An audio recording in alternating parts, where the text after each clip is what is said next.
Greetings and welcome, everyone. It's All You Can Geek Gamecast, episode 622. I'm one of your hosts, Jim Gass, joined by Mike Sneedy, What's up? Corey Feinside, Ahoy. and Tony Korkanakis. Yo, yo, yo. Welcome, listeners and viewers. We are live streaming on Twitch Tuesday night starting at 8 o'clock. We are live right now. Please join us. If you missed this, we're on YouTube the following day. Please hit that subscribe button. We appreciate you guys. Smash that like button on either one. Smash it. Act like you're breaking your phone and or your mouse. Leave a comment. Yeah. Leave a comment. If you have leave a comment, comments we or will questions. respond to you. Yeah, absolutely. Absolutely. Audio versions on every platform, Jim? Oh, Apple Podcast. Spotify and Apple right now, and I think I'm going to try to get us on. I think I have us on one other platform already. I forgot, but Sure. You can find an artist feed or something, right? There's yeah. I have to add our feed to a couple of other things, but yeah. So welcome to the Gamecast episode, folks. Let's kick it off. What have you been up to, Mike? What have you been playing? God of War Ragnarok. There it is. A lot of it. Good. And, it's good. It's good. Not much else to say. I think I'm about 3/4 through the main story. I'm nearing the final stretch. It feels like done some side stuff, not all of it. There's certain things where I feel like I want to be decked out in like end game type gear before I really tackle it. But it's just similar to the last game, but with a lot more variety. Is pretty much how I would describe it. And in both storytelling, characters, it's and like even enemies. I mean, it's what a sequel should be. Yeah, pretty much. I don't think there's anything that's worse than the first game, unless you want a more straightforward story. I guess this is a little more meandering, I would say, which I enjoy. There's a lot more going on. So, yeah, we'll see how it goes. Lots going on. I think there's even... The story is good so far.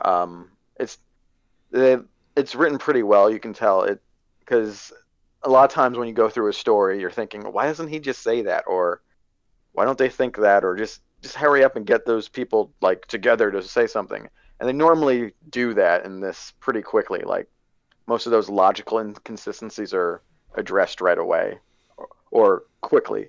There's only a couple times where it's just like, but it makes sense why things are sort of suspended. But it's definitely has some surprises and interesting ideas. Lots of stuff about the nature of prophecy and destiny and all that stuff. And obviously responsibility and fatherhood. So we're getting there. We'll see how it ends. I honestly am not too sure how it's going to go at the very end. Becoming a father changed the viewpoint you've had on Kratos' relationship with his boy?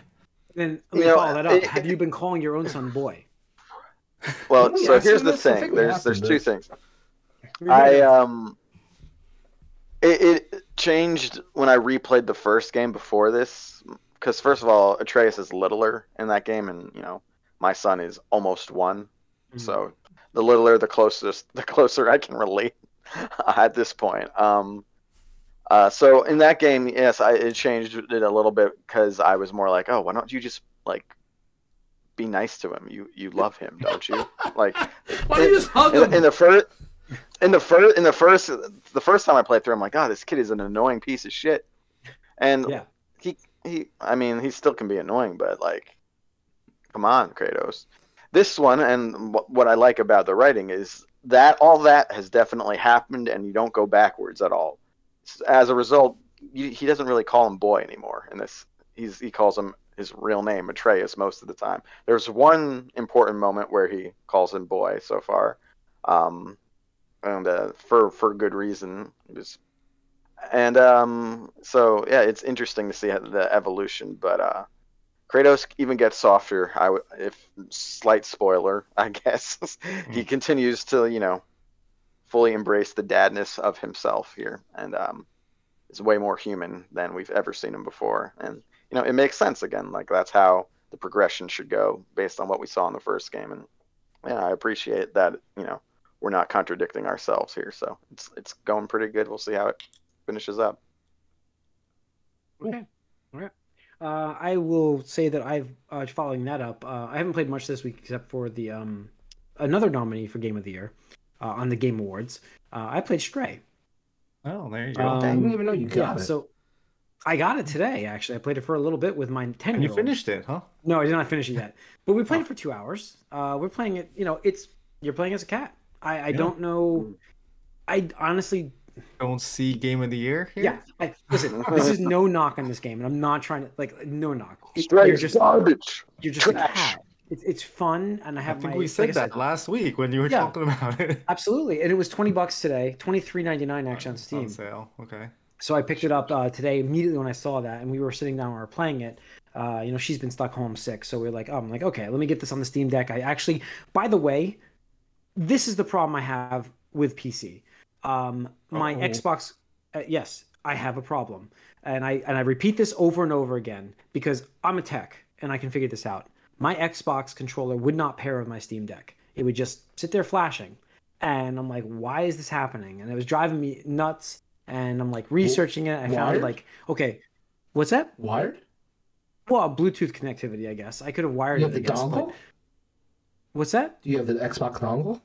No, it's a glitch. The controller needs to be updated within the Windows App Store first on a Windows machine to get this patch, and then you have to plug it. Then you can join it to the Steam Deck. It's not compatible. There's a glitch in the software. That's what I ultimately found out. So I fixed it that way, but it took me like 30 minutes to figure that out today. So it's frustrating when you run into stuff like that where shit just doesn't work.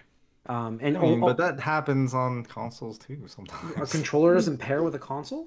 Sure, so that can happen. I'm just saying, like, party, if it doesn't work, like, just plug it in. Like, that's what I do. And then figure out later when you're not playing the game. Yeah. So not a big deal, but it is frustrating when you talk about drivers and compatibility issues and you run into that. I gotcha. Yeah. But not the most Strays, consumer friendly.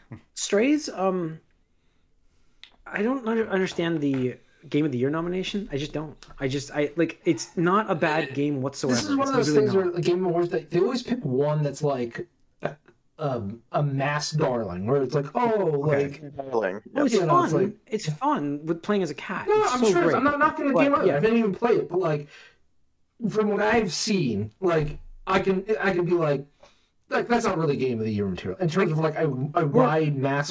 Like I mean, I love Xenoblade's on there, but I know that's not winning Game of the Year. Like that's great. They throw us a bone, but we're 2 hours in this game, right? And I'm like, yeah, we're playing as a cat, and I'm like, how much longer is this gonna go on? Right. Like, you know what I mean? Like, it's not longer. Like, you're doing it the entire time. Spoiler alert. I know. I'm just like, I know, but how long is the game? That's I'm like, how long? Like 5 hours, Jim. Yeah. So I'm not like at the end of my rope. I'm not playing this game ever again. I'm just saying like. It's fun because I have my daughter with me to play this game. That's what I'm saying. I guess if your kid or your significant other loves cats. Sure. Yeah, and that's, I mean, we are a cat house, so it's like, it's fun to do cat that house, stuff. Huh? It's a cat house here. Yeah, we got 4. So it's cat house. They outnumber you guys. Okay. Yeah, but and it's fun. It's just like you're knocking pots down and stuff like that with your paw, and it's what makes the Game of the Year worthy? I think is what you're trying to say. I don't know. Yeah, exactly. That's what I'm trying to find out. What is that? Maybe it's later in the game as you get further in. I don't know. It's the artsy fartsy parts of it. That's really what it comes down to. Like Tony was saying, like they want to have a game on there that delves more into the art form instead of like is it worth the money you put out? Absolutely. But it is what it is. So, all right, Tony, what have you been playing? Let's see. So I finished up Bayonetta 3, nice. Which is fun. I mean, what? They I forgot to put the 4 announcement on there. They're going to make a 4th, but go on. They want to make a 4th. Hopefully, we'll see. Because it's one of those things where like on paper I don't see. No, absolutely, it's open-ended. So here's the thing. So talking about the game itself. The game gets ridiculous in terms of the new system in this game was that you summon, as I've mentioned before, you summon demons that will actually help you on the battlefield. You can give them input commands to be like, use your like stomp attack, use your like breath attack or whatever, your throws and stuff like that, which is a new addition to the series, and it's really cool. And then at the end of the game, you get this accessory that's just like, okay, as long as you hold down the L2 button, your demon is summoned infinitely, and you can fight as Bayonetta like the entire time, and it just breaks the game in half because it's just like, what's going to stop you and stuff like that. Some of the end game stuff, like the one demon, this is spoiler, I don't think anybody really cares about this, but like the one demon is just a fucking clock tower. Like fucking Big Ben comes out and just like, what is this? Like what? And it just has like every floor of it is like a different, like a, you remember the evil house from Final Fantasy VII? Yeah. It's kind of like that, where like every floor has like the arena, or whatever. Right, in the arena, like has like a different trick, like into it. Like I'll have like missiles, I'll have like chainsaw things, and stuff like that. And then it's ultimate ability. You can like hop literally in like this small like mech thing, and you just like start punching people in the face and stuff like that. Anyway, it's ridiculous. But the story, and I'll spoil the story a little bit because you guys don't care about this. I would be surprised if many listeners, but if you do, fast forward like 5 minutes. So the story actually ends up exactly as I predicted when we were talking about it in the couple episodes ago with Helena Taylor.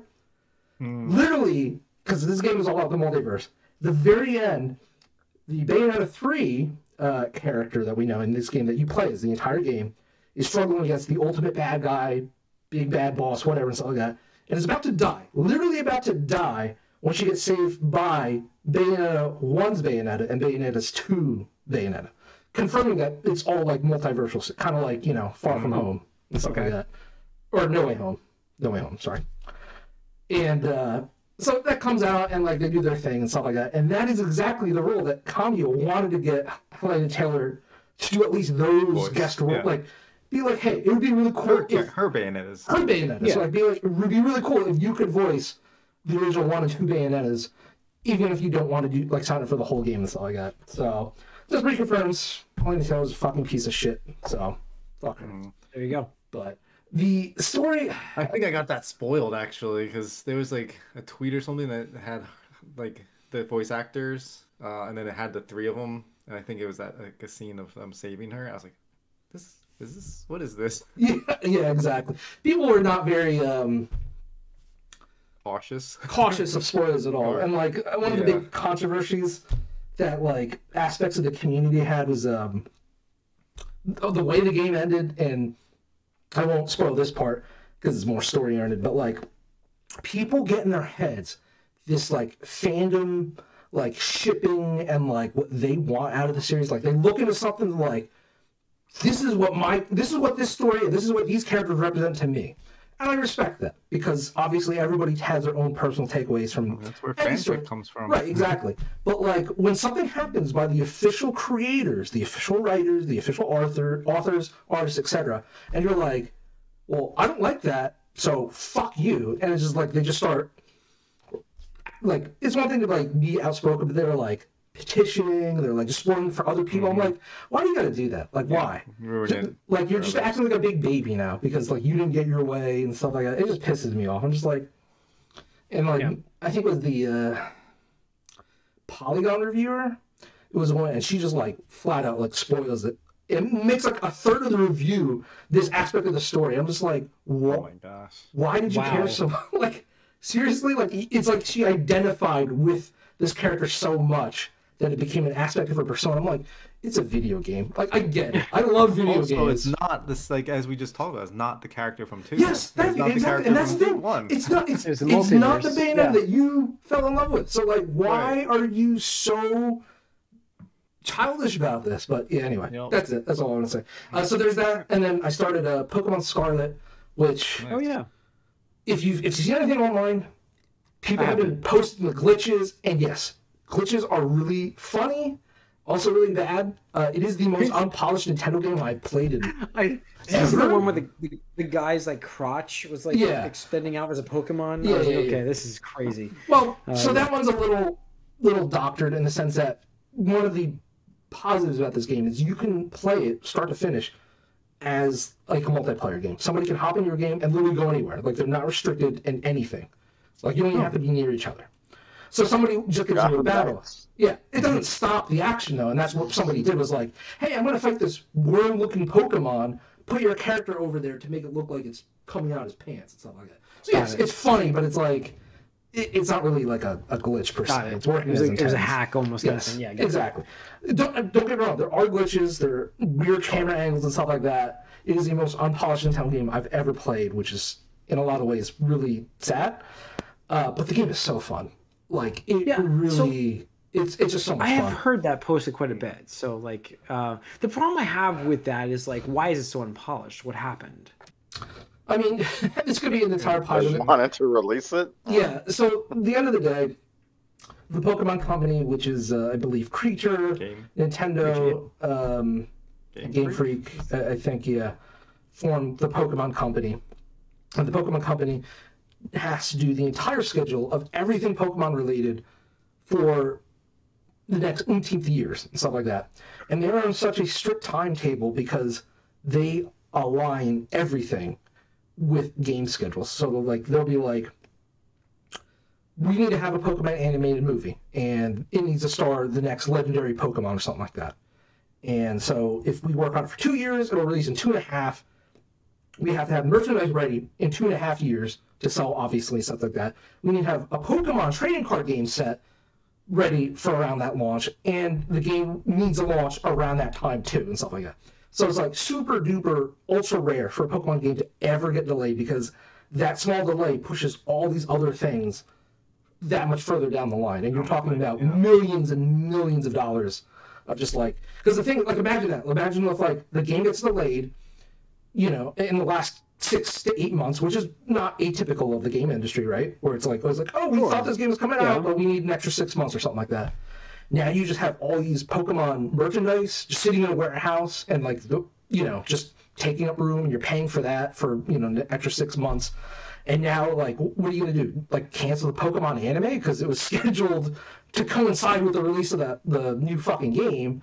What, you going to spoil all the new Pokemon in the anime so that there's nothing to look forward to when you play the game and stuff like that? I mean, I'm not saying I fully agree with it, but, like, it is... I mean, it's an engine. It's a machine at this point, and it's well-oiled. I get the reasons behind it. It's just, like, it doesn't seem very much different than what CD Projekt Red did with Cyberpunk. No, it is. It is. I would say, like in terms of... It's not unplayable, though. It's not unplayable. It's not as bad. Yeah, I got you. Right. And the thing is, like... Their motivations was the same thing. I mean, you're just like, you got to release it. You have to make the schedule. I mean, you talk about money. So, like, the thing is... with CD Projekt Red, they were like, we need this game out because our investors say we need the fucking game out and we need to make money. I mean, what CD Projekt Red was dishonest in the fact that they only let reviewers play the PC version of the game, which a PC version of the game running on high-end, ultra high-end equipment was fine. But if you played on anything lesser, fuck you. That was dishonest. The same copy of Pokemon got sent to every review platform, and they didn't try to doctor it. They didn't try to hide it. They're like, here's the game, guys. Like, review it. There you go. And that's it. So in terms of like... I mean, it's only on Switch, right? So right, it's only on Switch. Yeah, there's one version of the game, but yeah. So, you know, yes, it's similar in that it's buggy. Nothing I've played that is like game-breaking. I've had one crash in probably 10 hours, which, you know, was whatever, and the game auto-saves all the time. But it's not anything along the lines of like CD Projekt Red and how Cyberpunk was at launch. I mean, yes, it's glitchy and it's the least polished Nintendo game, but it's nowhere near a CD Projekt Red Cyberpunk 2077 thing at all. But yeah, it's really fun, and it is a shame that the game is suffering. And hopefully, it gets patched at some point. Because, yeah, I mean, I imagine that'll happen sooner than later. Because, like, you know, I know we talk about this all the time. That, like, you know, Jim or Corey, when we talk about like Final Fantasy VII Remake, like looking, that's how we had in our minds when we played the original. Sure. This is what, you know, people, you know, my age or maybe even generation younger, like this is what they always wanted Pokemon to be, where it's like an open world, you can go anywhere. I mean, and it's really like a mini Breath of the Wild moment because like you can go anywhere in this game. You like you don't have to fight the gym order. Like it's not like 1, 2, 3, 4, 5, 6, 7, 8. I mean, it's you always wanted. It's just like you just go anywhere in the world and like just. That also helps. That I mean, it helps. That also makes the game harder. An open world game makes it a lot more glitchy automatically. Right. So, absolutely. So I'm not excusing. I'm not defending it. There are reasons for it, and hopefully, it can get patched. Yeah. But it is a fun core game. Yeah. Okay. All right. Corey. No, nothing. Nothing of note. Xenoblade Chronicles 1 is done, right? You finished it. It's over with. Yeah. You did? Damn it. No. Oh my god. No, I know he didn't finish it. I'm just like, come on, man. I'm willing it. I'm willing it. No, we can move on. Got you. All right, gaming news. Let's go. What do we got here? Blizzard suspending games in China. This happened last week because it can't reach an agreement with its licensing and publishing partner NetEase. So World of Warcraft, Overwatch 2, Diablo 3 will not be available after January 23rd. That is huge news. I feel like every Western thing is going to be out of China soon. The way they're banning movies willy-nilly left and right here, and like stuff like this. There was like controversy from Blizzard because they wouldn't get rid of the China market. Yeah, I know. I criticize them because they bowed so hard to the Chinese market. They literally, figuratively, they sucked China's dick to get their games released over there. And any controversy, literally, figuratively, not literally. Did I say literally? I'm sorry, I meant figuratively. Literally, maybe in the background. I can't confirm that though. I mean, who knows? But it's just, it's amazing to me how like, that I guess New was saying where it's like you fuck around and you find out. And Blizzard is finding out right now because it's like, hey, like we had this thing going and now we don't. And it really sucks because imagine like being a player in this. Like if you played WoW for like a decade, too bad. Your character just sucks. Like you can't access that. You can't play with your friends anymore. Same thing with Diablo, same thing with Overwatch and stuff like that. So it just... Who knows? I mean, it could have been even on Blizzard's side with the acquisition by Microsoft. Who knows? It could have been that. But the wording that the NetEase, one of the VPs, who was actually also a player, and he even said like in a tweet, I think, how he put like thousands of hours into their games over the years that I think he's quoted as saying like, everything can go away just because one unnamed executive wants to ruin things. And it's just like, oh, what does that mean? Like, it's pretty ominous. So it could be a Kotick thing, could be a Phil Spencer fight thing. with somebody. Yeah. But, good job, Blizzard. Yeah. All right. Let's see. There was an Xbox streaming console codenamed Keystone pushed back. Do you remember that? It's canceled now. Was it canceled 100%? They couldn't hit the target of $100, which all it is a streaming device. It's like a Roku. It's like a Fire Stick, but for Xbox.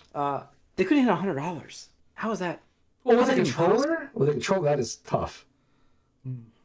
Yeah. Speaking of streaming consoles, I got my refund for my Stadia. Nice. Whoa. Well done. Whoa.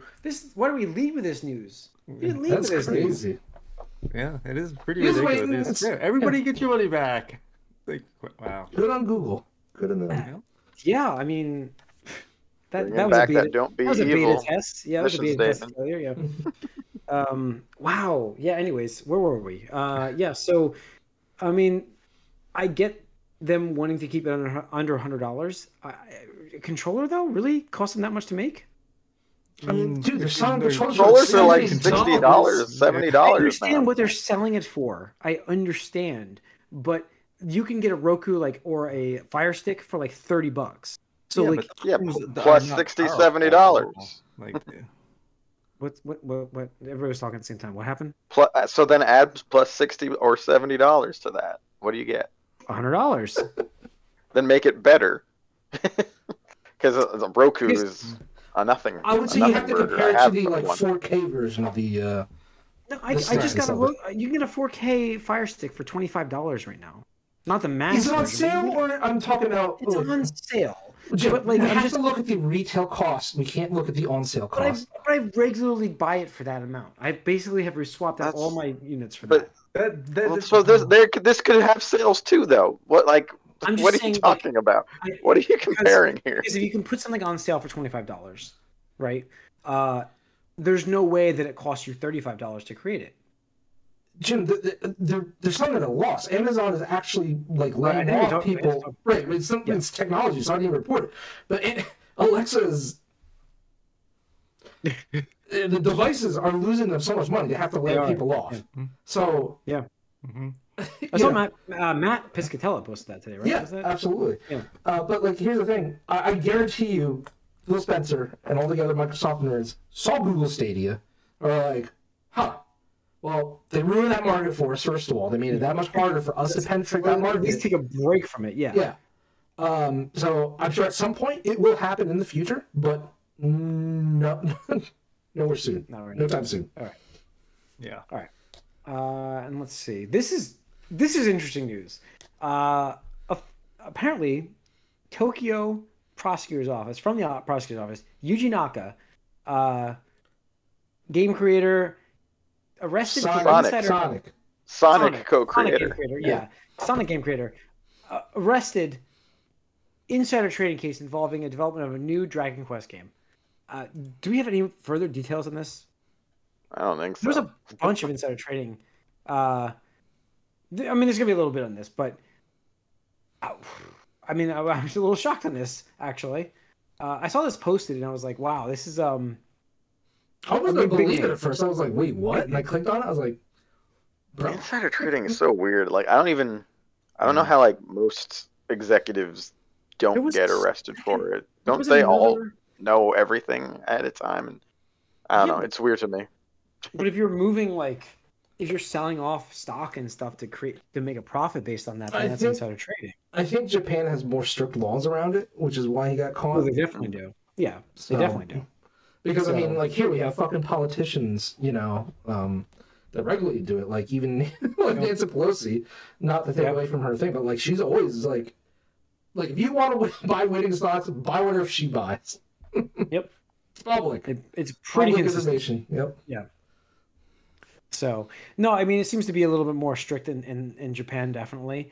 We don't have any further follow-up from this, but I did see that there was another insider trading case. Like, I don't even know. There was? Saw that. Yeah, I have to look it up. I don't have it in front of me, guys. I'm sorry. No, I did not. I was reading about it on the old Twitters. Yeah, I don't know. Yeah, Twitter. Oof. Yeah, that's folding too. We may be hours or days or weeks away from that closing down. That is crazy. I did see the attachment to Hive posted, and then I saw your post, Tony, by the way, on Hive. It's funny because I made my account, and as I'm making my account, I'm like, where's two-step? Where's like the requirements for like in the basic stuff? I'm just like, I don't know about this. And then you posted the same thing. I'm like, yeah, I don't understand this. So it's very lax security. It also doesn't run well. It's very slow. Basically, somebody made a ripoff of Twitter. Like so many people are just slamming it right now. Also, well, I think that like made a ripoff of Twitter, and it's like they don't have the backbone of it. Well, the thing is, I mean, to set expectations. I mean, it was made by two college people. And there's a problem. Basically, they wanted to create a new social network that didn't have like reliance on algorithm stuff to, so that you didn't see like you didn't miss out on your friend's posts and then get pushed other people's liked tweets or promoted things and stuff like that. So you follow this person, so now you get like 20 other tweets from random people that they follow. I fucking hate that so much, dude. I fucking hate it so much. But yeah, I mean, I don't have a lot of faith, but yeah, for me, like. I mean, just going on a tangent here. I mean, Twitter for me is like where I like to go to pick up on like gaming sales, news, stuff like that. And it's not a great place at this moment. It's really not. There's a lot of garbage on there now. There's also a lot of bad verification things going. I mean, I don't even know you can't trust what's being posted now about things because you don't even know these people are real. So it's all fucked up. And so like finding an alternative is great. But like, I think it was Tribal was one I looked at. It's all fucking political leftist propaganda. Again, I'm not against that entirely, but I'm not on this stuff for that. Yeah. And like, I just can't click on anything there where it's not a fucking propaganda line. And then Mastodon is insanely, ridiculously complicated to figure out. It's so bad. And, yeah. So like, there's no replacement for Twitter at the moment. And so like Hive, I get it. People want to jump on this thing, but I don't know if I trust the two people from college making something like this that security wise to make it as widely adopted as Twitter. Sorry. Yeah. No. So. Yeah, that's my right now. That's my concerns. But we're kind of in a limbo of this, and I don't know. We'll see. So, What else? I think that's it on the news. Are we done? I think that's it. Yeah. That's all I got, guys. Anything else to talk about? Air grievances. Nothing. Black Friday sales were Black Friday. Kind of mediocre. I mean, I don't want to like go through it just because like just with stock and everything like that. We could say something and then somebody listens to it and it's out of stock by the time that you get to it. Sonic Frontiers is $29, I believe. Yeah, $20. Gotham was $35. I think at Walmart. $35. Not low enough yet. I picked up the Turtles collection for $20 from Target. Yeah, so. That's a great deal. That's a great deal. I was like, I haven't bought you yet. Already was before. I think I felt good at 25. That's good. Yeah. Even better deal. That's really good. And I mean, Steam's got stuff going on for their autumn sale. There's a lot of the Xbox Series S. Did you see that for $189 on Amazon? Mm-hmm. That's crazy. Mm-hmm. Series X was $399. Instagram. Yeah. I mean, I guess they held their stock, right, for this. That's what they were doing. Sure. So, you need to allocate for the biggest shopping week. So, I just kind of wish I had like an interest in even owning Series X because I'm just like. By the way, I had a PS5 in my cart and I just passed. Oh no, dude, that's what I've been saying. Like, there's just no point in owning a PS5 for me right now. Like, what am I gonna play? The draw of God of War is interesting, but I'm not paying $500 to play God of War, and I can play a lot of stuff on my Steam Deck anyways. So it's like, I mean, you'll play God of War and you'll have this thing ready for Spider-Man 2 and all the other. Sure, or I can just get it when Spider-Man 2 comes out and it's probably price dropped. Because the new version of the system will be out then. Anyways, maybe they're making a smaller version. Slimmer version of this is coming out. There's no question. That'll be like $700, the new version. Sure. Especially with chip prices, but that's coming down. It's all coming down in price. Well, Sony's going up. Yeah, that's what I mean. They make a whole new version. We'll go up. We talked about it last week, actually. Yeah. So, I don't know. Black Friday stuff. It's interesting. The sales. Nothing's like crazy jumping out. Everybody's losing money, so it's Yeah. Whatever.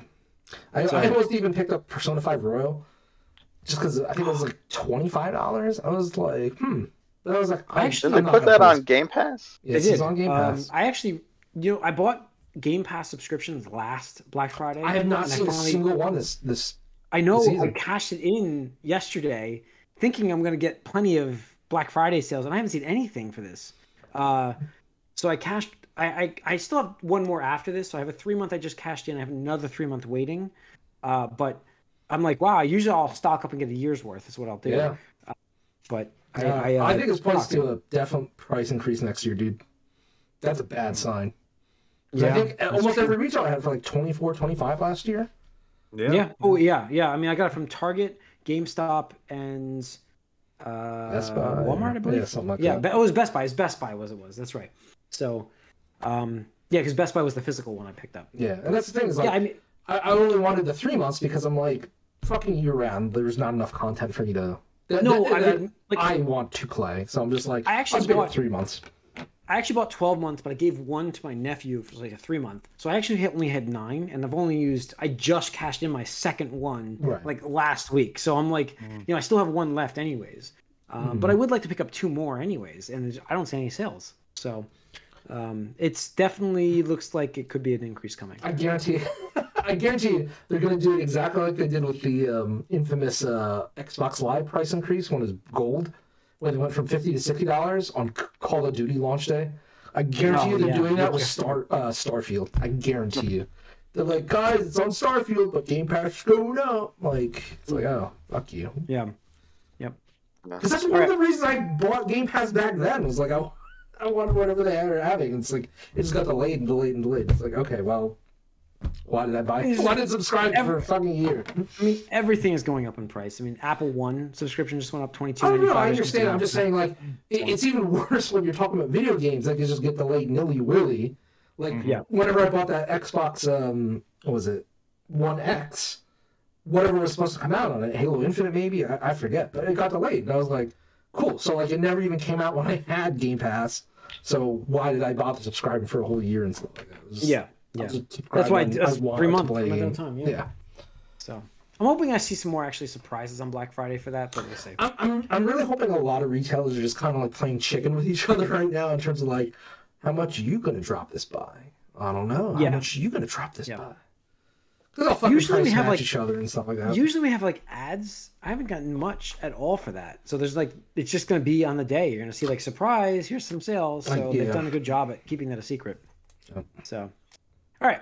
That's going to wrap up 622 of the Gamecast. Thanks for tuning in, everybody. Once again, we are on Twitch streaming live Tuesday night starting at 8 o'clock. We follow it up. If you can't see us live, YouTube the following day. Subscribe to both channels. You get the notifications that way about which one when we go live on Twitch, and you also get notifications when we post the new episodes on YouTube the following day. So subscribe, smash the like button, and leave us comments. We'll be happy to answer any of the questions you have for us on either platforms. So thanks for tuning in, everybody. We are done for the night. We are out.